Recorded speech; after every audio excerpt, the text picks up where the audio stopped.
Stephen Jenkins and Natalie Barnes grew up on the same quiet, tree-lined street in a small Michigan town, with adjoining houses and backyards where childhood made its home. His bedroom window faced hers. The distance between a good night and a good morning was just one open window. They were confidants, best friends, partners in the most innocent games and accomplices in small acts of childhood rebellion. Stephen remembered vividly the first time he saw her crying. It was a late orange-hued afternoon, and she sat on the porch, sobbing over the loss of her stuffed bunny. He ran across the street without a word and handed her a strawberry lollipop. "It's going to be okay," he said. And it was. As the years passed, games gave way to deeper conversations, and the two of them, now teenagers, began to experience the delicious confusion of growing up. Stephen began to notice the freckles on Natalie's cheeks, the way she bit her lip when distracted, and those green eyes that seemed to change color with the sunlight. Natalie, in turn, sighed more and more during phone conversations with her friends, but never mentioned Stephen, perhaps because she didn't know how to place her best friend among the romantic dreams forming in her mind. Stephen couldn't quite grasp what was happening inside him. He felt jealous, not just of the quarterback who said hi a little too often to Natalie in the school hallway, but of anything that took her away from him, even time itself. What was that strange pang when she smiled at someone else? He was the one who always made her smile. Their friendship survived adolescence, stronger, deeper, rooted in every memory. They shared secrets, victories, and sorrows. They were two halves of one story. But life, as always, is made of departures. Stephen got into medical school and, after graduating, received a golden opportunity: a post-grad residency in Germany. It was everything he had worked for. Natalie hugged him with pride and said, "Go shine, doctor." But that hug lingered. It almost hurt.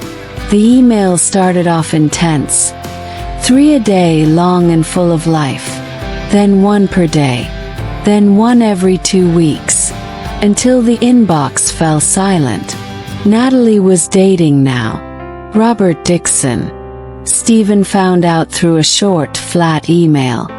"Stephen, I have to tell you something. I'm seeing someone."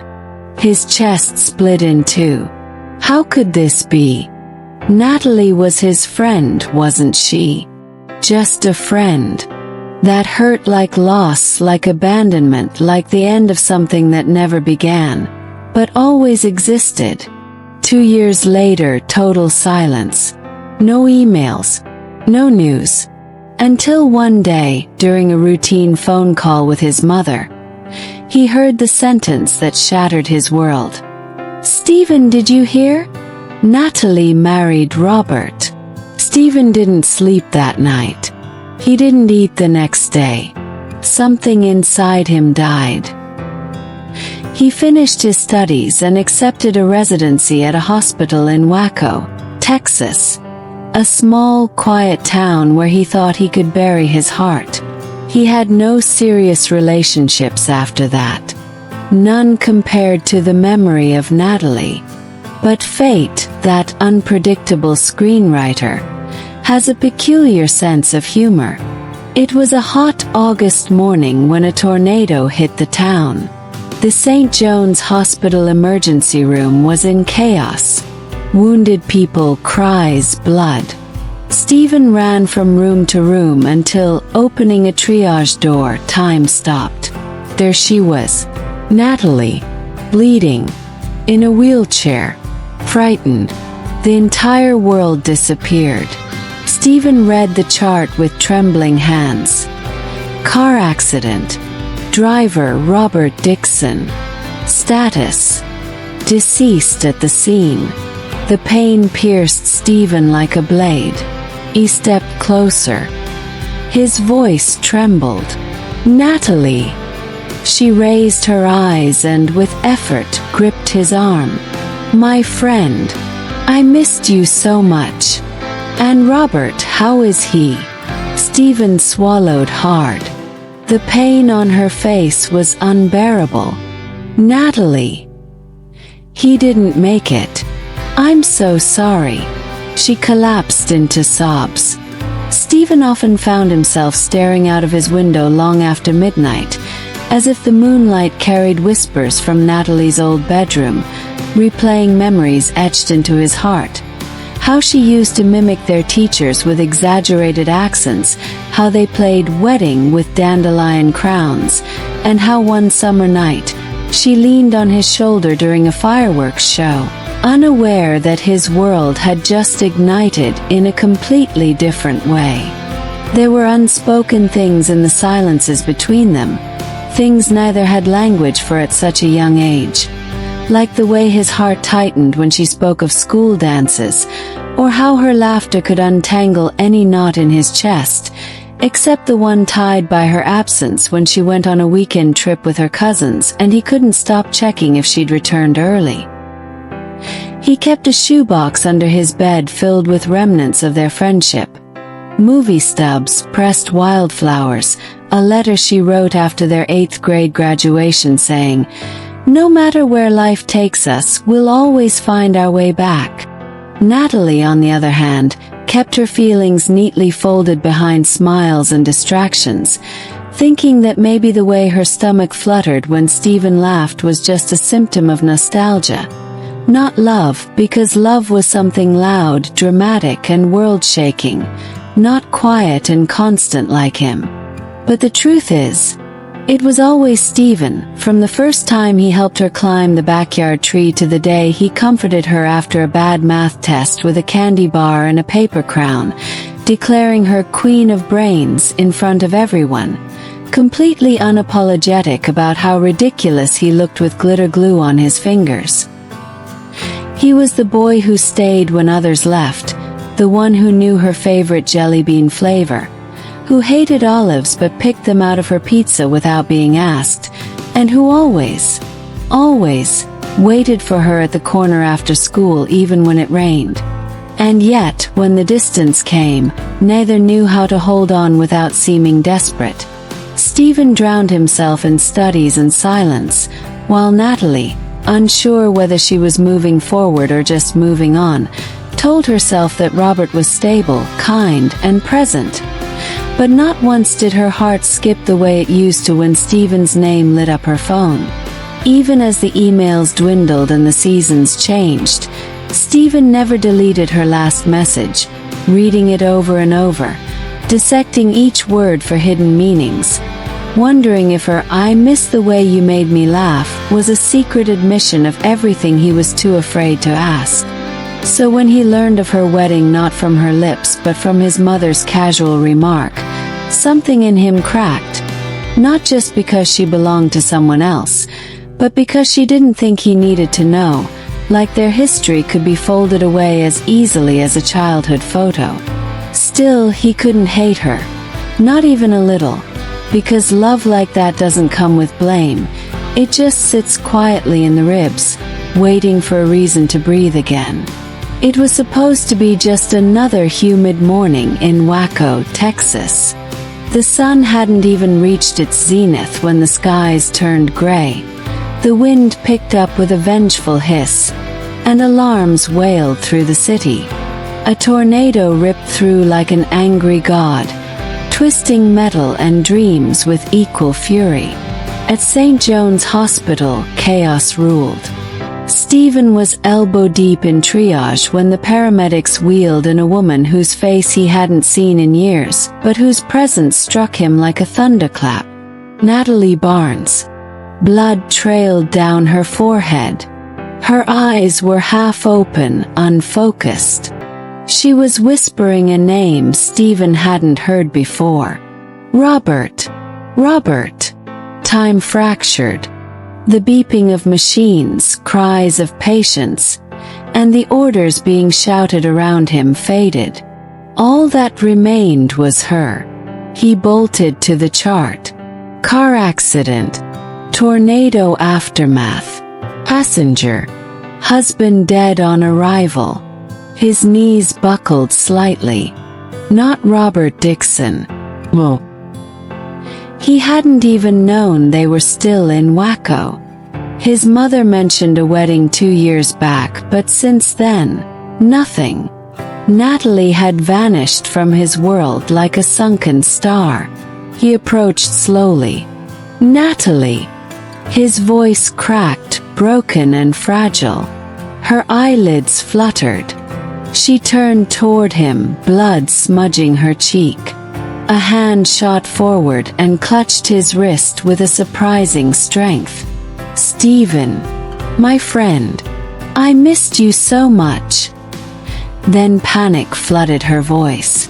"Where is Robert? Is he okay?" He swallowed 1,000 truths. "Let's take care of you first, okay?" The next days were hollow tunnels of pain. Natalie had 3 broken ribs, a mild concussion, and a dislocated shoulder. Her physical wounds healed faster than the emotional ones. Stephen couldn't keep away. He made excuses to visit her room, checked charts he had memorized, asked nurses for updates he didn't need. Every night, he stood at the door before going in, gathering strength. One evening, as Natalie lay awake watching the shadows climb the wall, she whispered, "I wish I had gone with him." Stephen felt like someone had stabbed him. But he didn't argue. He just sat with her and stayed. Days turned to weeks. The initial shock wore off, leaving only the soft echo of grief. Sometimes she cried without a sound. Sometimes she talked about Robert as if he were just at work and would be home for dinner. Sometimes she remembered the way Stephen used to climb the maple tree between their homes to tap on her window with a flashlight. He smiled at that. When Natalie was discharged, Stephen made a decision. She wouldn't face this alone. He began showing up every evening after his shift, yellow rose in hand. At first, she barely reacted. He'd place the flower in a small glass by her bed and leave without expecting anything. But he always came back, day after day. And though she never said it, his presence became the only thing that held her together. Natalie's house smelled like lavender and nostalgia. The walls were still adorned with framed poems, black and white photographs of her parents, and one photo of Robert she hadn't had the courage to take down yet. After the accident, her world stood still. The vibrant schoolteacher with a contagious laugh had become a ghost in her own home. Grief painted every room in grayscale. Stephen came every day. Every single started with silence. He'd bring a yellow rose, her favorite. She never asked him why he chose yellow. Maybe because yellow meant hope. Maybe because it reminded them of childhood light.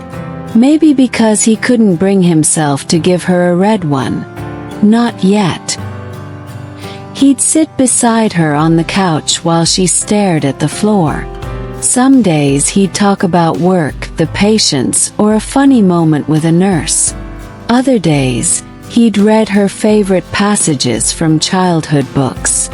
Most days he just sat in silence. After a month, the room began to breathe again. Natalie didn't speak much, but she started to respond with her eyes.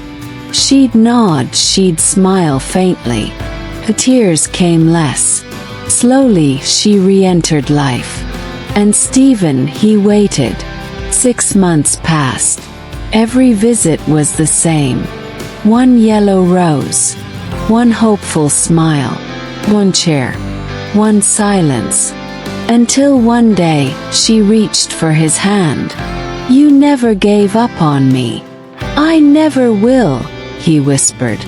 She began to heal. The children at school helped too. Innocent laughter has a way of resurrecting the soul.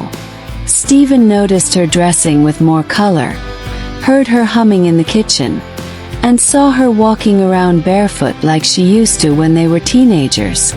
But the visits continued. Yellow roses filled the jar beside her bed. Some were fresh. Most were wilted. All of them were reminders. 1 year and 8 months after the accident, he came to her door like always, holding that same yellow rose. But something was different. The table was set. A bottle of wine, a steaming bowl of vegetable soup, and Natalie, wearing a soft blue dress and a cautious smile. She handed him a single pink rose. I smiled today. Not much, but it was real. And you made that possible. Stephen stared at the rose in his hand, and then at her. Pink. For friendship, she said, her voice barely above a whisper. He didn't want to be just her friend, but he smiled anyway. That evening they laughed. She teased him for eating 3 bowls of soup. He told her it still had no salt. She threatened to poison the next one. The days that followed became softer. She walked to school again. She planted herbs in the backyard. She began writing poetry. Stephen noticed how she'd tilt her head when listening, how her laughter returned. Not loud and carefree, but quiet and real. But then came the bar night. Stephen had promised himself he wouldn't go. But his colleague insisted. Just 1 drink. Just a little fun. The bar was loud, the music forgettable. But the words he heard over the clink of glasses weren't. He's like her little puppy, you know, one nurse said. Every day a flower. My love, here's your daisy, another mocked. Giggles. Saint Stephen, patron of widows. Stephen froze. That wasn't care, it was pity. He didn't go to her house that night. He didn't go the next day. Or the next. 4 days passed. Natalie came to the hospital. She looked lost, clutching her coat like a shield. Did I say something wrong? She asked. Did I do something wrong? Stephen's heart broke, but his voice turned to ice. You needed someone to help you stand again. I did that. You're standing. That's enough. She left in tears. He stayed behind, full of regret. And still they didn't speak. Not until a quiet Saturday, when Natalie saw Stephen in the local market with a woman. Younger, beautiful, laughing. She turned the corner, her heart in her throat. Christmas arrived. Sandra Jenkins, Stephen's mother, always loved Natalie. She invited her without telling Stephen. Natalie came with a bottle of wine and a box of chocolates. Nervous, hopeful. But when she walked in and saw Stephen with a woman from the market, her chest tightened. I didn't know there would be other guests, she murmured. Stephen turned, confused. Other guests? I mean, your girlfriend. He burst out laughing. Sarah. That's Sarah. My sister. Natalie flushed. Embarrassed. Relieved. Sarah laughed too and hugged her. Wow, Natalie said. You've grown so much. You're stunning. So have you, Sarah smiled. That night everything softened. Laughter returned. Glances were exchanged. The unsaid filled the room like the scent of cinnamon and pine. And Natalie, laying in bed that night, whispered to the dark. Was it always love? Stephen lay awake thinking the same. The season that followed was unlike any other. Winter, usually mild in their part of Texas, came with a biting chill, as if the earth itself mirrored Natalie's grief. Frost clung to the windows of her house. The wind cried through the shutters at night. And inside, she wrapped herself in knitted blankets and silence. Stephen didn't ask questions. He simply arrived every evening at 6, sometimes 5:30 when his shift allowed. A yellow rose in one hand, a paper bag of hot pastries or lentil soup in the other. He never knocked. He just waited at the door, and she always let him in. It became a rhythm, a heartbeat, an anchor. Natalie rarely spoke. Instead, she listened to the stories he told about hospital mishaps, or the ridiculous names people gave their cats. She'd chuckle on occasion, a tiny reluctant chuckle that faded too fast. But Stephen treasured it like gold. One night, just before Christmas, he brought her a small package. "Don't get excited," he warned. "It's not jewelry, or a puppy, or a pony." She unwrapped it slowly, her hands trembling. Inside was a journal, leather-bound, green. "For your poems, or your prayers, or your secrets," he said softly. Natalie blinked rapidly. She hadn't written in over a year. Her last poem had ended mid-line. She opened to the first page. Nothing. Blank. Terrifying. Stephen watched her, not saying a word. Then he picked up a pen from her table, turned to the second page and wrote, "You are still here, and that matters." He capped the pen and slid it back toward her. That night she wrote 3 lines, and the next morning she wrote 5. It wasn't a miracle. It wasn't a full resurrection, but it was something. The school reopened after the holidays. Natalie returned, unsure if she belonged. The walls echoed with the laughter of children.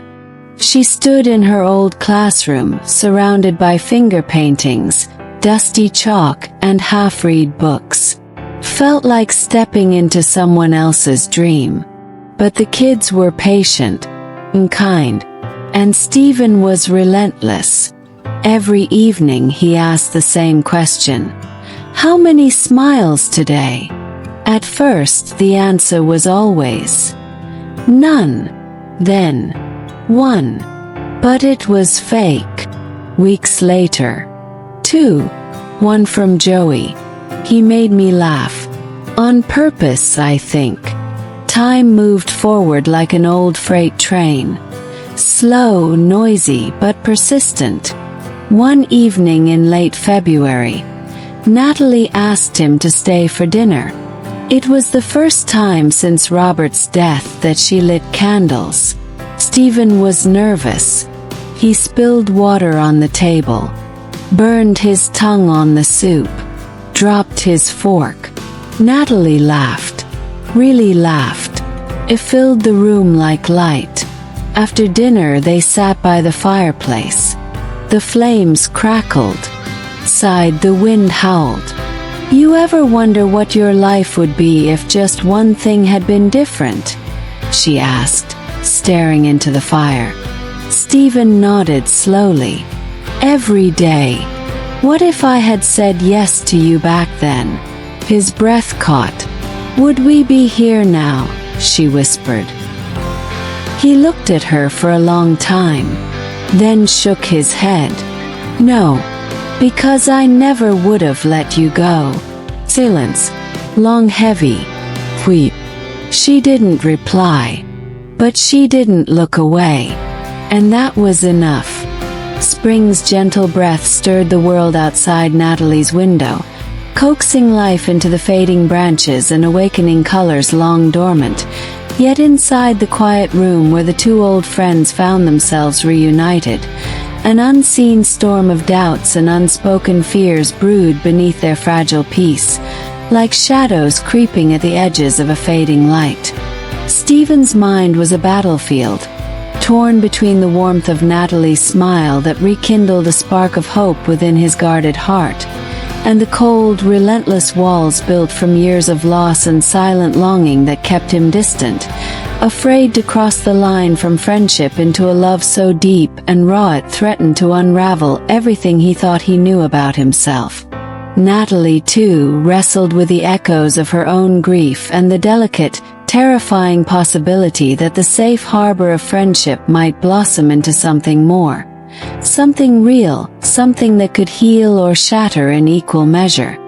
One afternoon, wrapped in a comfortable silence that only years of shared history can bring, they sat side by side flipping through a weathered photo album, the yellowed pages filled with snapshots of their youth. Laughter frozen in time, careless dreams whispered beneath starry skies, promises made with a reckless certainty only youth can know. Remember when you dared me to climb that maple tree? Just to tap on my window with that flashlight? Natalie asked, her finger tracing a faded picture with a wistful smile. Stephen laughed softly, eyes glimmering with a memory. I was a fool then, but you were always braver than me. Their eyes locked, a silent conversation unfolding, the years between them dissolving like mist. But then reality, relentless and unyielding, pulled Stephen away. A nurse's urgent text about an emergency forced him to leave abruptly, and Natalie was left alone with the ghosts of what might have been. A few days later, during an evening visit, Stephen's vulnerability cracked through his professional veneer when a flicker of jealousy slipped into his tone, questioning Natalie about a casual acquaintance she mentioned. Her eyes sparked with surprise and a teasing pride as she replied, "Careful, Dr. Jenkins. I might start to think you're possessive." He blushed, awkward and defensive. I don't like the idea of anyone else being close to you." She smiled, a slow, knowing curve of her lips. "Well, congratulations. You're making my ego swell." The tension broke, laughter filling the room and softening the unspoken feelings that still hung between them like fragile threads. Days rolled on, and their dance around the truth continued, both too afraid to shatter the delicate balance with words that might change everything. Then came the hospital's annual gala, a night meant to celebrate healing and hope. Natalie arrived in a stunning black dress that hugged her curves with elegant defiance, and Stephen, caught off guard by the sight, found his breath caught in his throat as he traced her silhouette with his eyes, feeling a stirring in his chest that refused to be ignored. They talked, exchanged smiles, shared drinks, the air between them thick with a chemistry that words could barely contain. When Stephen stepped away for a moment, Natalie overheard whispers from a group of nurses. "The widower doctor," one said. "Still pining, poor guy." Natalie turned sharply, eyes blazing with fierce loyalty. "Yes, I'm a widow. And yes, Stephen has cared for me. And I will care for him, for as long as we both shall live." The murmurs stopped, silenced by the weight of her words.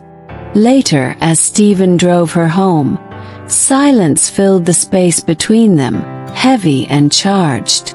At her door, Natalie broke the quiet with a soft, vulnerable whisper. "So, this is it." Stephen nodded, a small smile touching his lips. "Yes, it is." She stepped inside, leaving him with the ache of words unsaid and hopes unspoken. The next morning, A call from Stephen asked her to meet at the Trevor Park Bridge at 5. She arrived as the afternoon sun painted the sky in hues of gold and pink, butterflies flitting around blooming flowers, a scene crafted by the hands of spring itself. Stephen waited, tall and nervous, and took her hand gently. "Natalie," he asked, voice trembling, "did you ever think this was just friendship, only to realize it was love?" She squeezed his hand tightly. "Yes, Stephen. But is it too late?" His eyes shone with certainty. "Never too late." He knelt and presented a single red rose, voice soft as he said, "We have a lifetime of yellow roses for joy, but red is the love I've saved for you." Tears welled as they embraced, two hearts beating together, ready to face whatever the future might hold. The cold wind swept mercilessly through the graveyard, rustling brittle leaves that clung desperately to gnarled branches, like memories clinging to a heart refusing to let go. Stephen Jenkins stood frozen at the edge of the freshly dug grave, the raw earth still smelling of sorrow and finality. His mother's absence was a hollow ache, a cavernous silence that thundered louder than any words could. Natalie stood beside him, her hand finding his in a trembling clasp, a quiet anchor in the storm that tore through his soul. Her eyes, pools of empathy and shared pain, bore into his like a whispered prayer. "She was a light, Stephen. And you carried that light in you, just like she always believed you would." Her voice cracked, but she held steady. He swallowed back a sob, fighting the flood of grief. "It feels like a part of me is gone, and I don't know how to breathe without her." Natalie tightened her grip.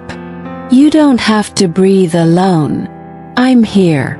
The funeral ended with a lingering echo of soft hymns and the rustling of mourners' footsteps fading into the gray sky.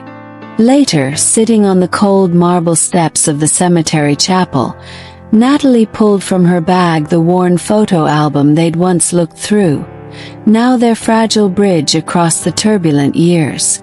Opening it, they traced fingers over faded pictures. Two children playing in sunlit yards, a timid hand reaching out to tap a window, smiles caught in the amber of time. Laughter echoed in the silence. The weight of everything lost mingled with a spark of something that refused to die. Hope. "Remember that night," Natalie murmured, "when you made me laugh so hard I nearly fell off the porch swing?" Stephen smiled, the ghost of warmth breaking through his grief. "I thought you might actually hit the ground. You were so angry with me." Her eyes twinkled. "You've always known how to push my buttons. But you also know how to heal the cracks." They sat in quiet companionship, two souls scarred but steadfast. But beneath their peace, the truth burned. Love had bloomed in shadows neither dared to face. One evening, the fragile veil of friendship slipped. Stephen's voice faltered as he confessed, "I'm afraid, Natalie. Afraid that if I tell you how deeply I love you, I might lose you forever." Her breath hitched. "I've been scared too. Scared of what this could mean. But more scared of never knowing what could have been." The tension cracked like lightning across a dark sky. Their eyes locked, searching for courage in the depths of shared longing. Before words could fall, the hospital gala arrived. A night draped in glittering gowns, polished smiles, and quiet desperation beneath the shimmer. Natalie descended the grand staircase in a black dress that seemed spun from the night itself, every curve of her figure a testament to survival and grace. Stephen caught his breath, caught in the gravity of her presence. They danced between conversations, laughter threading through the room like silver light. Drinks warmed their hands. Smiles spoke secrets neither dared to voice. But whispers followed like shadows. Nurses murmured, eyes sharp. Still the doctor's devoted widow. Natalie's gaze cut through them like a sword. I am a widow, she declared. But not just that. Stephen is my strength, my refuge, and I will stand by him as he has stood by me. The room silenced, the truth hanging heavy and undeniable. Later, under the soft glow of street lamps, Stephen walked her home. Words hung unsaid in the chill air until Natalie broke the silence with a fragile, "So, this is it." "Yes," he breathed. "It is." Their goodbyes trembled with everything left unspoken. That night, as the city slumbered, Stephen's mind was a tempest. The next morning he called her, voice trembling with hope and fear. "Meet me at Trevor Park Bridge at 5. At the appointed hour, bathed in spring's golden light and surrounded by blooming flowers and fluttering butterflies, they stood hand in hand. "Did you think it was just friendship?" Stephen asked, voice soft as a prayer. Natalie nodded. "I thought it was too late. But never too late," he whispered, kneeling and offering her a single red rose. A smile broke through her tears. "Red, for the love you saved for me." They embraced, hearts beating together, a new dawn breaking over the horizon of their lives. 1 year later, Stephen returned home to find a small note on the kitchen table beside 2 tiny baby shoes and 2 roses. One yellow, one red. "For the love of my life," the note read. "A yellow rose for the joy of our baby, and a red rose to show the depth of our love that continues to grow." Tears streamed down Stephen's face as he cradled the note, knowing their love had blossomed fully, beyond friendship, beyond pain. A love unyielding like the rose that never withered.